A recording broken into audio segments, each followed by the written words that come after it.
Boys are struggling in many ways. Many families and schools don't see it till it's urgent. Today, Dr. Gloria Vanderhorst shares what the research and the real life say about raising boys so we can do better starting this week. Before we start, please tap follow and subscribe to leave a 5-star review so many families can find practical guidance. Now, welcome back to The Advisor, where Stacey Chillemi gives you the insight and becomes action. Now, by the end of this episode, you're going to know the facts about boys, the early experiences that matter the most, and 5 concrete actions that you could take to support a boy who you love. Now, Dr. Vanderhorst, welcome to the show. I'm very excited to have you Thank on you. the show. Please say hello and share who you are and how you help others. Tell us a little about the moment you realized the way we raise boys needs to change.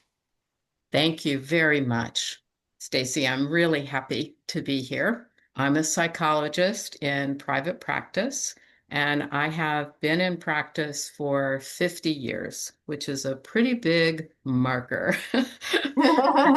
It, it also shows how much I really love what I do. And Mhm. I have experienced the lifespan. I started working with preschool boys, and I have worked with adolescents, adults, couples, and now I'm focused in my practice on adults.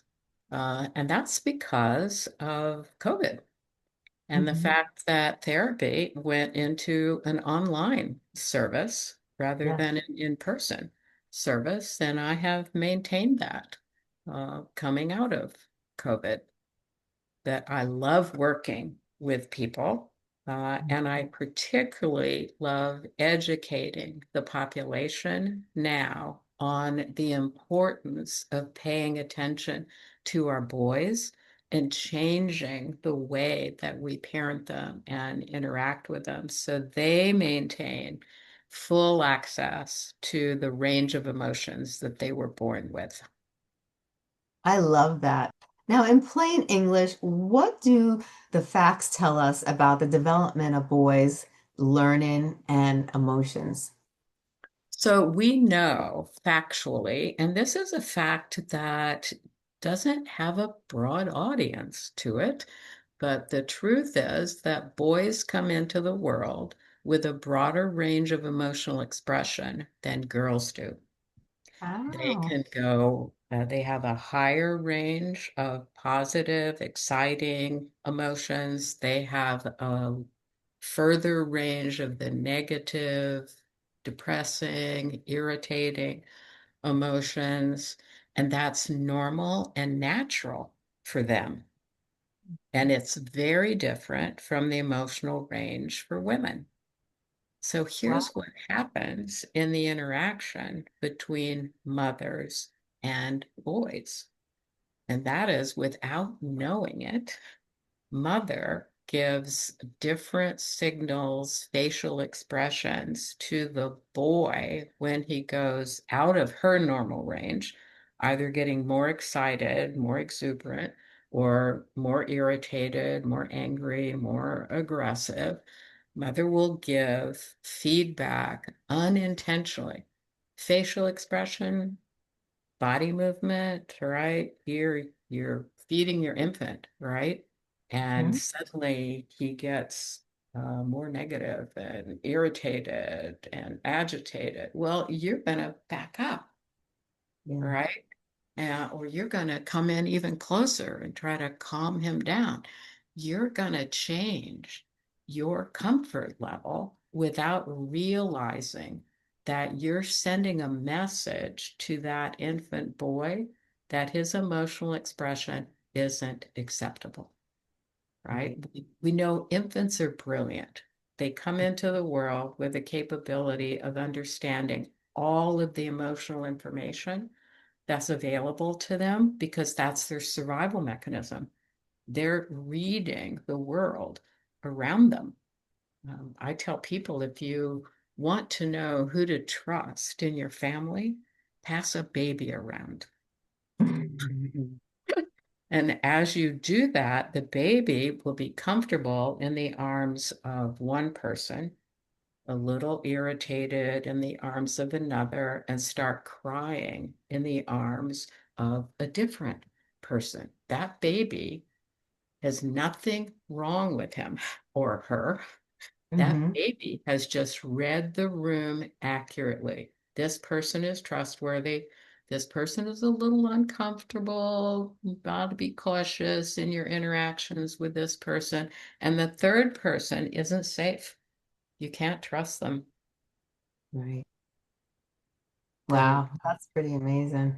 It's brilliant, right? It is. It's a survival mechanism. They have to be able to read the emotional intent of the people around them in order to be taken care of and to be Wow, protected. makes sense. How can adults tell the difference between a typical boy behavior and a signal that a boy needs support? That's a great question because at a very early age, it's important that you enable a boy to have access to his feeling states.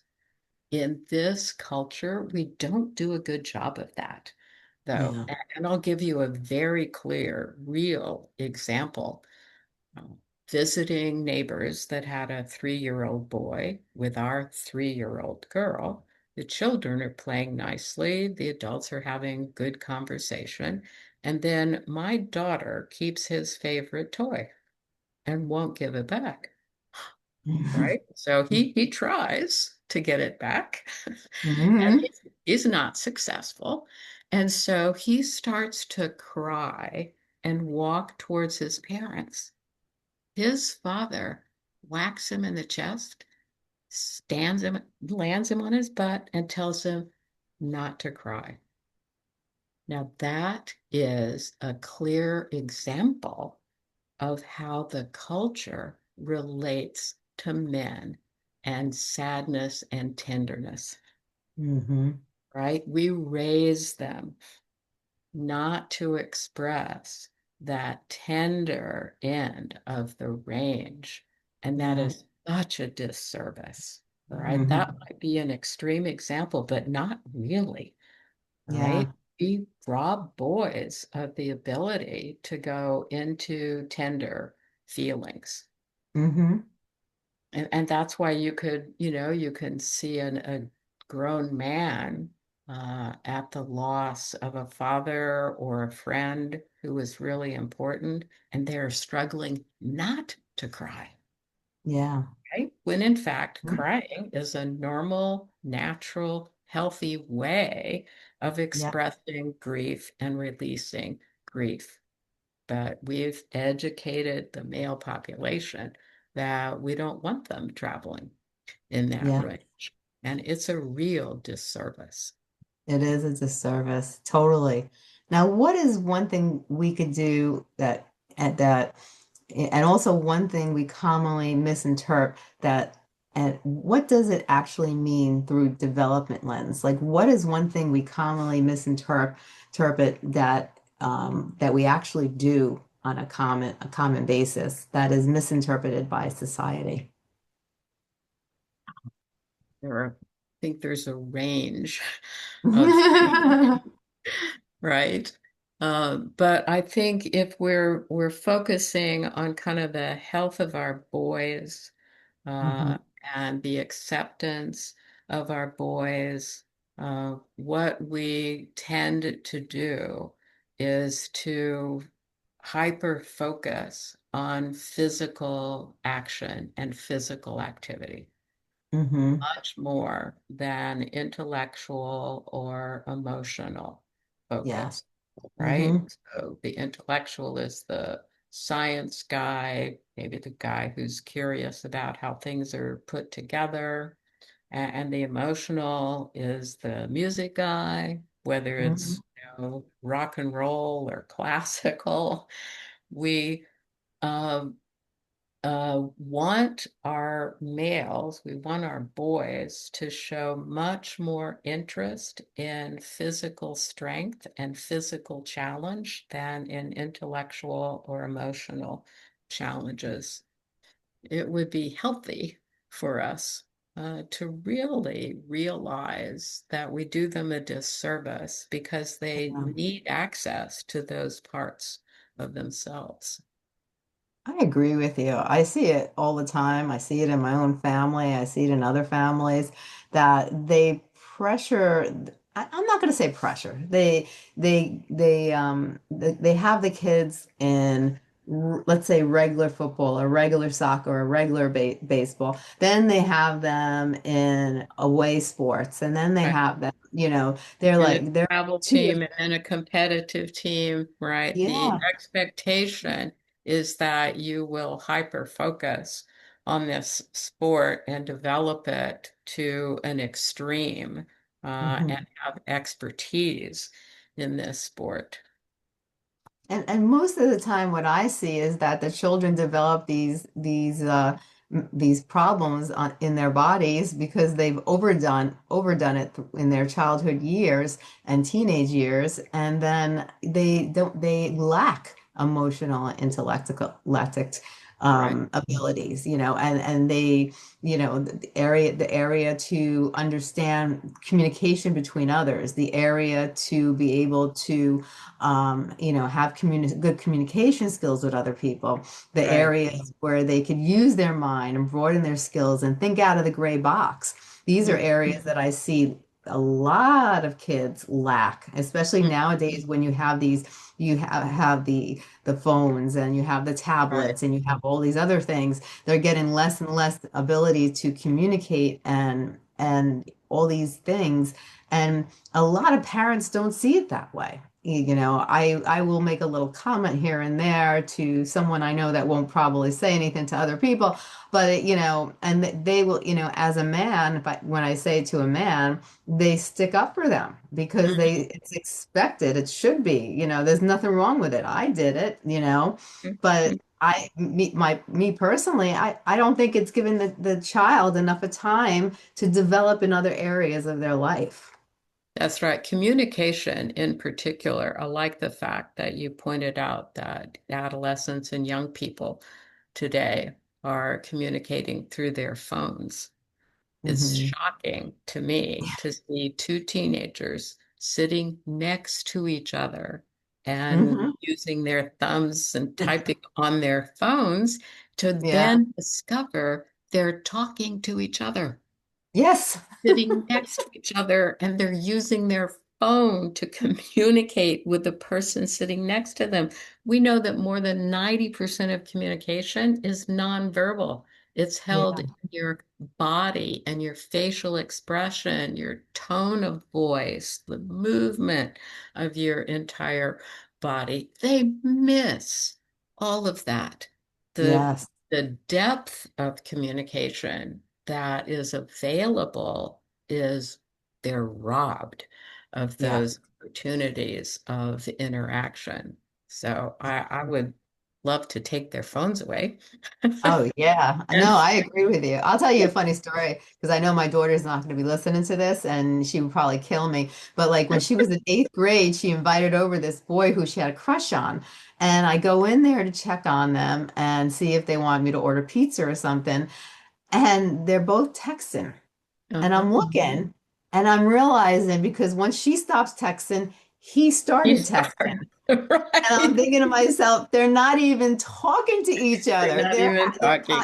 they're technically texting conversation, but and I'm thinking to myself, like this to me like blew my mind. And but Right, because I didn't grow up like that, and I think it's so important to have communication skills because you use it and you get when you get older, you use it when you're in relationships, you use it when you go to right. work, you use it when you're in conflict with people and you have to solve problems. Mm, People try to text when they have issues. What happens when you text and you have issues? The issues become worse, right. and because there's miscommunication. You Mhm. need those skills. So you really need to be able to understand, and focus not so much on the sports and all these other things, but focus on a variety of skills for your child. Right. I am 100% in agreement with you. It is so critical that we give our children opportunities to interact in a holistic way rather than in this very limited and I would say difficult for communication because so much misunderstanding can take place. And then while you're waiting for a response from that person, so in your daughter's case, they're right in the same room. Well, what if they're in separate houses, Right. right? And while you're waiting for a response from that person, your anxiety goes up, all right? This Oh, impacts yeah. your body. All right. The Mhm. health of your body can actually change because you're not getting the connection and the feedback and the communication that Yeah. you could get if you were face to face or really talking to each other on the phone, because even talking to each other on the phone, you can read voice tone. Yes, exactly. Exactly. Now, what early experiences matter the most in the first years at home and in early school settings? I think for boys, right, the critical thing, the shift that we need to make is to appreciate that they do have a full range of emotional expression and to be more curious about what their feeling states are. Mhm. Give them more opportunity to be able to express the emotions that they're experiencing. And one of the easiest ways to do that is not to ask any questions. Questions are threatening, Yeah. right? You can take every question and turn it into a statement, but the question will stop the child from talking because the expectation is every question has a right answer. And if I just want to share or express what I've been experiencing or feeling, there isn't a right answer to that. Right. So take every question that you want to ask your child and turn it into a statement. And the other thing is find ways to be talking to your child without facing them. They're Yes. still brilliant, right? Which means they read your body and facial expression. And Hmm. so if they see something, experience something in you that causes them to stop or to worry or to think, oops, I Hmm. shouldn't go in that direction. I shouldn't be sharing this. They will shut down. So, A, put them in the car. Cars are Hmm. great places to have communication with children because they don't have to face you. Or use bedtime, all right, when both of you are, facing Yeah. not at each other, but next to each other, similar to what happens in the car. And there's much more opportunity for that child to be transparent, to just kind of wander around, to be able to be vulnerable. So, that kind of communication, particularly for boys, because we tend to forget that boys have emotions. Yeah. We tend to forget that, they Yeah. get their feelings hurt, and they Right. have longings, right? And they have Yeah. emotional needs. They'll be more comfortable expressing those if it isn't a face to face, but if it's in parallel. That's so true. Now, how should we coach boys to name and navigate big feelings without shaming or shutting them down? I have a perfect way to do that. Every family I work with, I send them a feelings sheet. I Huh? have a list of feelings. It is 4 pages. Each page has 4 columns of feeling words on it. Hmm. Now, that's a ton of feeling words. Right. And beautiful thing about your brain is that if you scan these words, the Mm-hmm. feeling you are experiencing will just jump off the page. You will be able to recognize it. You Yeah. won't be able to produce it. And if you listen to boys and men, their feeling word range is usually very narrow. What are you feeling? Mm-hmm. I'm feeling frustrated. I'm Right. feeling irritated, right? They might have three or four that they keep going back to over and over and over again. Put the feelings sheet in front of them, and Mm-hmm. suddenly they're able to actually identify, I'm feeling ashamed, right? I'm feeling Right. demoralized, right? Well, then I can have a conversation with you about that, all Yeah. right? But frustrated, yeah, mad, yeah, right? We know that anger is a secondary feeling, so the Right. frustration is a form of anger. So you felt something else first before Right. you got mad or frustrated. I want to know the primary. So, you put that list on the kitchen table and make use of it, and Mm-hmm. put one in the bedroom and make Right. use of it, Mm-hmm. you will have a much better, deeper conversation, more transparent conversation with your boy. Yeah, I love that answer. Now, what everyday routines like sleep, movement, playing, reading have the biggest payoff for boys? That's a great question because one of the things that is missing for boys is reflection. We Hmm. keep our boys busy. Yeah. Right? We keep them Hmm. busy. We put them into sports and activities where they are going constantly from the time they end school, right? They go to some sports activity and then they go to a special trainer or coach that's going to help them do better in that sports activity. And then they squeeze in their homework before they go to bed. They don't have any downtime.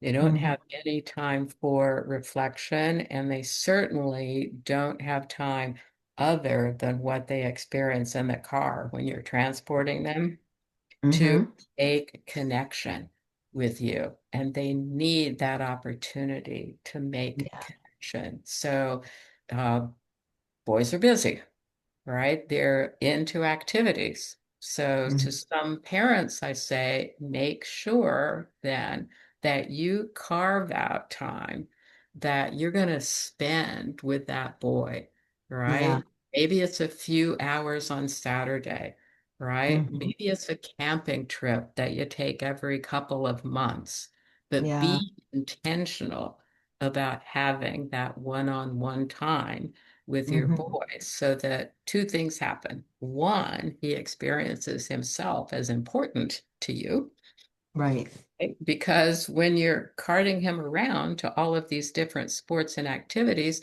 that doesn't necessarily say he's important to you. You're Yeah. important to him because you're the transporter. Hmm. But you want to be able to say he's important to you. So you have to be intentional about spending time with your Right. boy. Sometimes that can just be, time before go to bed. Hmm. Great time to be intentional, but be 100%. intentional in giving your boy time. 100%. How do we help boys build healthy friendships and handle conflict without aggression or withdrawal? Ooh, that's tough. That's tough because, boys are more physical, they're more Yeah. active, they use their bodies. So when I was working with preschool boys, the reason that preschool boys were referred for evaluations was to see if they Mhm. had attention deficit because they move around more, Yeah. right? They're busier physically in the classroom. That's nothing wrong with that. That Right. is typical of a preschool boy. It doesn't Right. mean that there's something wrong. We need to change the structure of the school, not change the behavior of the boy. Right. Mm. Yeah, and so it's really critical that we understand how boys function, all right? Yeah, And we give them vocabulary that they right, can use to express what is going on right. inside. If we did that, there would be Mhm. a tremendous explosion in healthier teenage boys, all right? Right. Be less aggression, there would be fewer suicides, there would be healthier guys going off to college. Yes, I agree. 100%. 100%. Now, if a classroom isn't a good fit, how can parents partner with teachers to advocate effectively for their boys? That is also a great question. I talked with someone yesterday who told me the story of actually moving her boy from one school to the next in order to find that match with teacher. Yeah. Right. Many times, if you can match a boy with a male teacher, Hmm. that is going to be more helpful than with a female teacher, Hmm. because of the female's lack of tolerance for the range of motion and emotional activity that the boy is Hmm. going to use in the classroom. And it is being an advocate for your boy. But to be an advocate for your boy, you have to know this boy. You have Yeah. to understand him.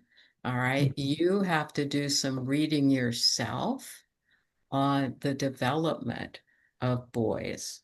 If you don't educate yourself on how boys are different and how their Mhm. developmental path is different from a girl, you will not be a good advocate for that boy because you'll be advocating for things you want to Right. see in the boy instead of Yeah. advocating for what the boy needs to experience in Yeah. order to be comfortable in the classroom, in order to be focused in the classroom, and in order to be successful in the classroom.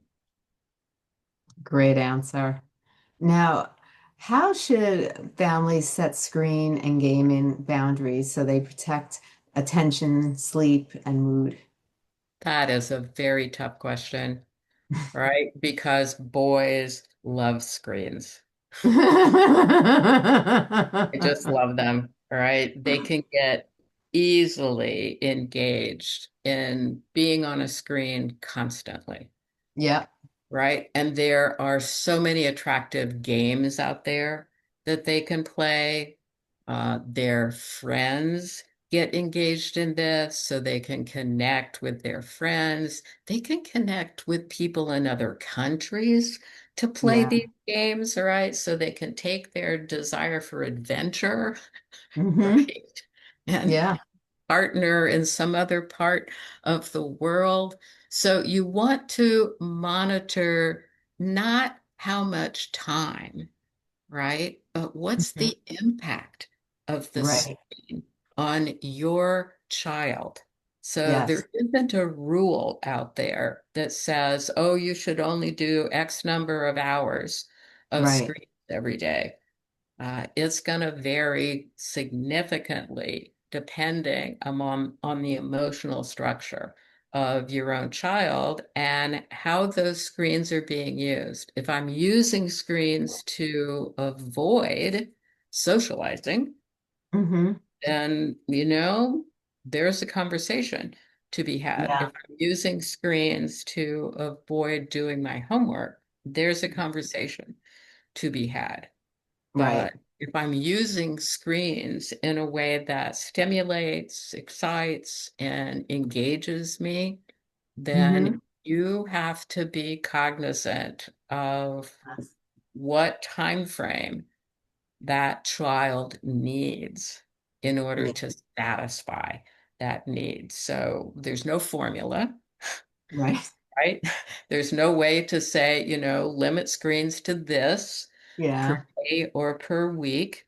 It's a Hmm. tougher question to ask because you have to take a deeper dive into Yeah. who is your boy, Hmm. right? And it varies boy to boy within the same household. Right. Very true. So true. Now, what is a simple script for talking about strength and kindness together so boys don't feel like they have to choose? Between strength and kindness. Mm-hmm. And by strength, might you mean something closer to bullying, Yes. Mm-hmm. Like, do right? they have to act like the You big have to, tough guy? right, be the tough guy and, show yourself off uh, Mm-hmm. by Exactly. being more active, present, bolder. Um, Yeah. and so the key for any parent is to understand, why is your child being the tough guy, Mhm. right? Yeah. Why is it so important for him to be the guy that brings, smoking to school so that they can do it in the bathroom, or vaping to school Mm-hmm. so that he can do it in the bathroom, and all of the boys will be interested in associating with him. Right. So you have to understand what's the motivation.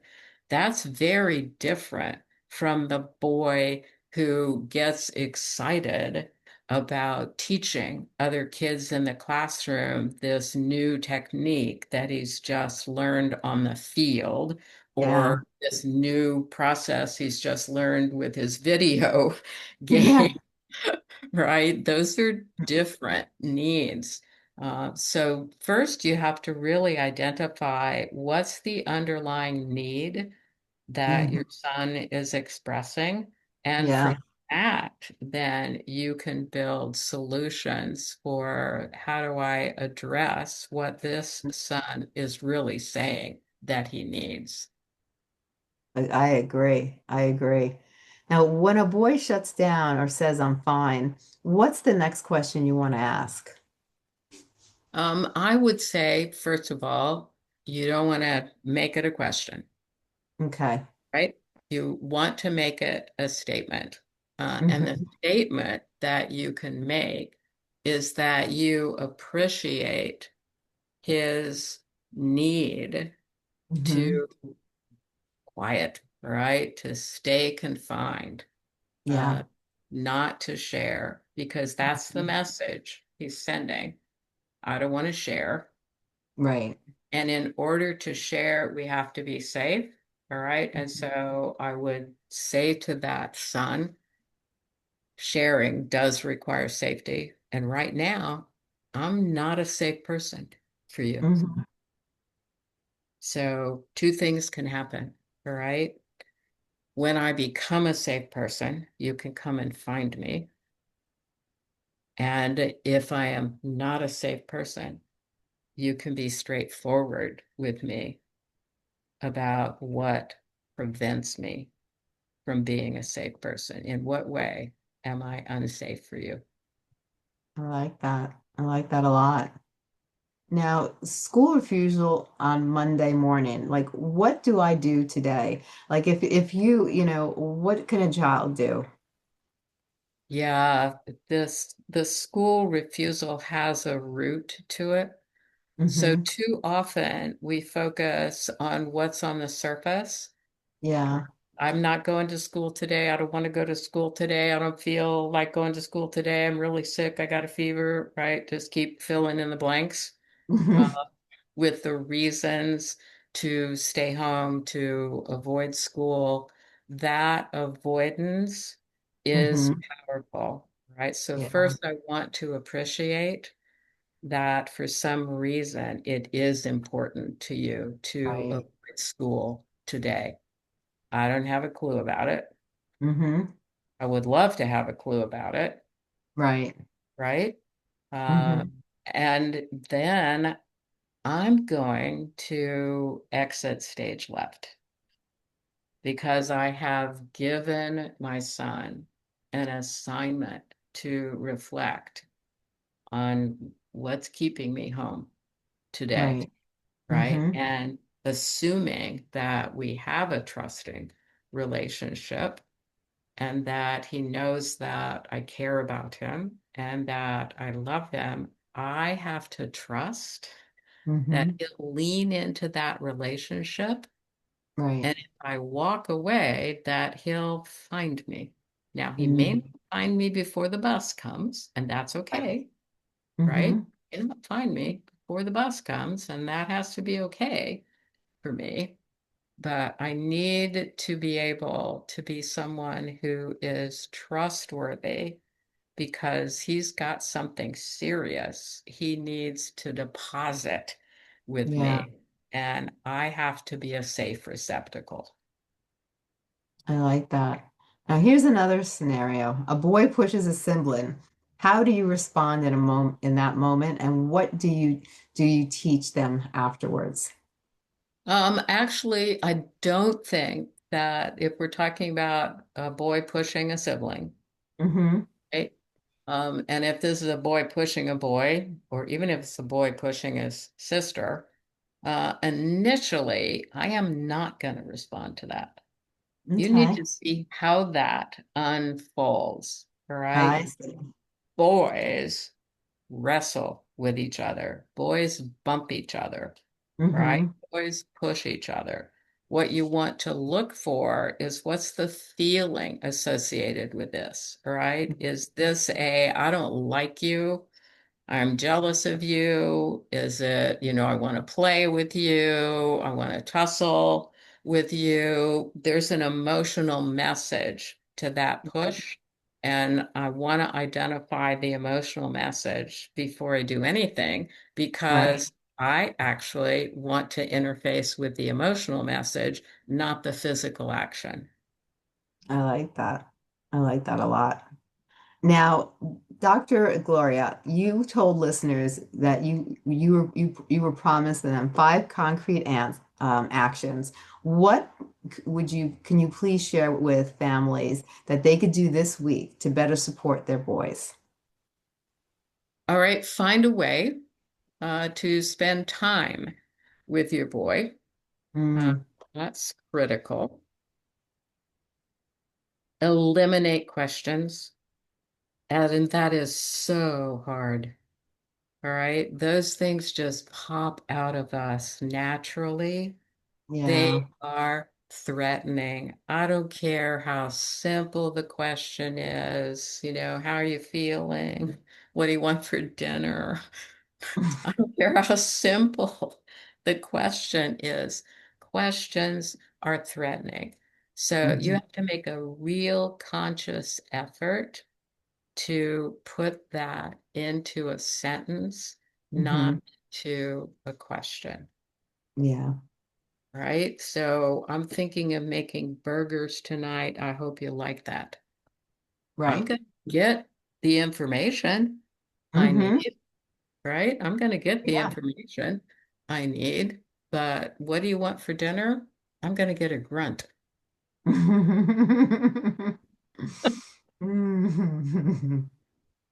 So time is one, questions is one, support is another. Mhm. Uh, we don't realize how often we fail to support our boys, Yeah. right? Uh, Hmm. we think we are, but they're the mother on the side of the soccer field, Hmm. right? Who is yelling directions, what to do, as though she had a little puppet string and Yeah. could move her boy around Hmm. the soccer field, is not Yeah. providing support.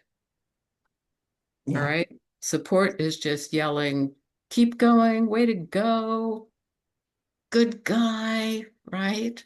Hmm. Yippee. Those are support. Those are supports. So I definitely want to provide support for that boy. I want to broaden their range of feelings. And Hmm. the only way I know to do that is what I described later is, get a feelings wheel that has all these feeling words on it. Get a list. You can go to my website and request the list that I have, but broaden their vocabulary for feeling states, Mhm. it will pay off in the Right. present and it will definitely pay off long term because we stop our boys from expressing the full range of emotions. We're uncomfortable with our boys expressing tender or Mhm. sad feeling states, but if you broaden their vocabulary, you can Yeah, get to the same place and not feel the discomfort. right. And critical for relationship with boys is to find a way to show them love that Mhm. is in their language, Yeah. right? If Hmm. everybody's familiar with the five love languages, figure Right. out what your boy's love language is and provide that for him. Be intentional about I love providing that. it. And I would say those are the five things I'd focus on. I love that. Now, what are some of the services and some products that you offer? So I am available through my website. You can set up time just by going to the website. It's www.drvanderhorst.com. So it's www.drvanderhorst.com, and I am happy to consult with anyone. Also on the website, you'll be able to access the book that I've published, Read, Reflect, Respond, the 3 R's of growth and change, which is going to facilitate emotional growth and understanding of yourself. And there are demonstration videos on there. All of my essays are on there. There's a great resource for any parent out there.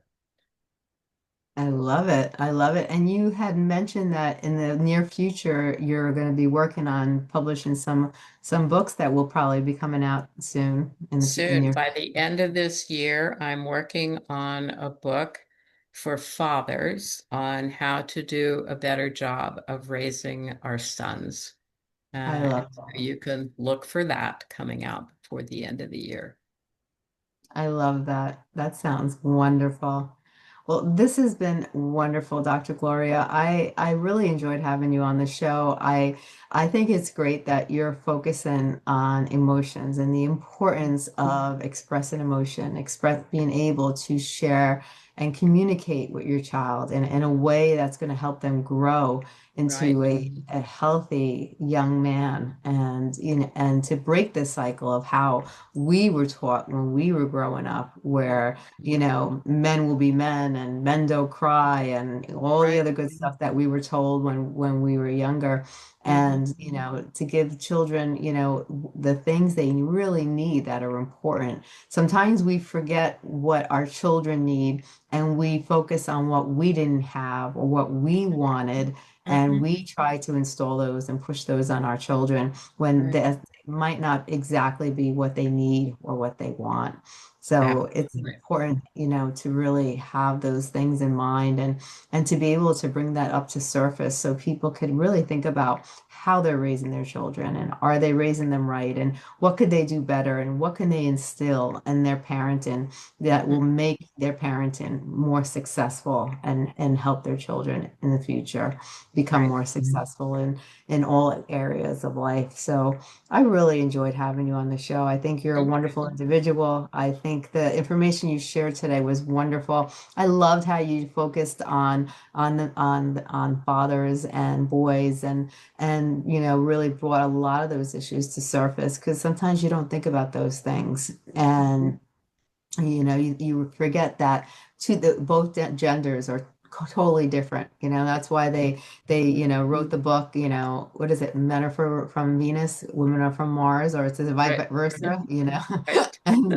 because we're such different, species, and we need to, really focus on, the different things that boys need, and focus on, how, parenting might have to be, if you have a boy and a girl, you can't, parent them the same. You have to parent them accordingly, and you've made that very clear today, and I really appreciate you and your time and your knowledge and your wisdom and the books that you've written and how you have been so passionate about this. And it's been a joy having you on this show.